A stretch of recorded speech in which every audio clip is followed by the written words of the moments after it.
El efecto invernadero se refiere al mecanismo por el cual la Tierra se calienta. Esto no es causado principalmente por las actividades del ser humano, sino ha estado presente en el planeta desde hace más de 400 millones de años. El efecto invernadero sirve para generar una temperatura adecuada y por lo tanto se crea la vida en el planeta Tierra. La atmósfera se compone principalmente de nitrógeno en un 79%, oxígeno en un 20%. Sin embargo, el 1% restante se forma por diferentes gases como el argón en 0.9%, el dióxido de carbono en 0.003% y los gases traza, que son el vapor de agua, ozono y metano. Los gases de la atmósfera son los encargados de producir el efecto invernadero, principalmente el CO2.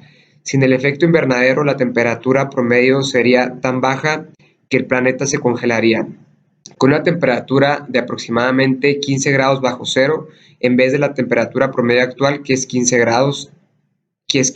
Entonces, entre más CO2 exista en la atmósfera, mayor será la temperatura, y si llegara a disminuir este porcentaje de gas, también bajaría la temperatura.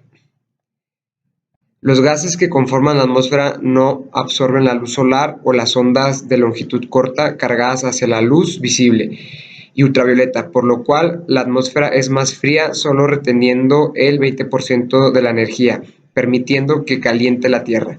El 30% de la energía solar es reflejada hacia el espacio, por lo que el 50% restante es con lo que se calienta el planeta.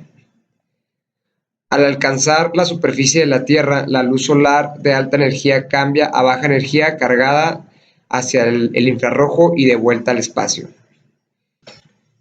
El calentamiento global se refiere al aumento de la temperatura en los últimos años debido al incremento de CO2 en la atmósfera. La temperatura en las últimas décadas ha aumentado hasta 0.5 grados. Este fenómeno es producido por causas naturales y por componente humana al talar bosques y quemar combustibles fósiles como el carbón y el petróleo. El océano y las plantas absorben el CO2 del planeta y mediante un ciclo específico entran en equilibrio con el ecosistema. El problema se genera cuando aumenta la temperatura del mar y se talan los árboles de los bosques y selvas. Esto provoca que se disminuya la absorción de CO2 y pasen de ser recolectores a ser generadores de este gas. La tala de bosques y la quema de combustibles fósiles son las principales contribuciones por parte del ser humano al calentamiento global. Juntas generan hasta 7.500 millones de toneladas de carbono al año, a diferencia de las causas naturales como el vulcanismo, que aporta aproximadamente 100 millones de toneladas en el mismo periodo de tiempo. Cambio climático. Para comprender el cambio climático y sus efectos futuros, los científicos y especialistas se basan en los cambios que hubo en la Tierra hace miles de años.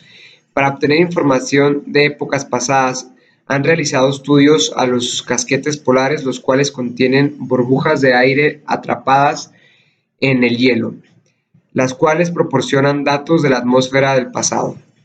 Otra manera de conseguir información es perforando el fondo del mar y estudiando las conchas de algunos organismos que en su composición química tienen datos de cuándo el clima de la Tierra fue más cálido o más frío.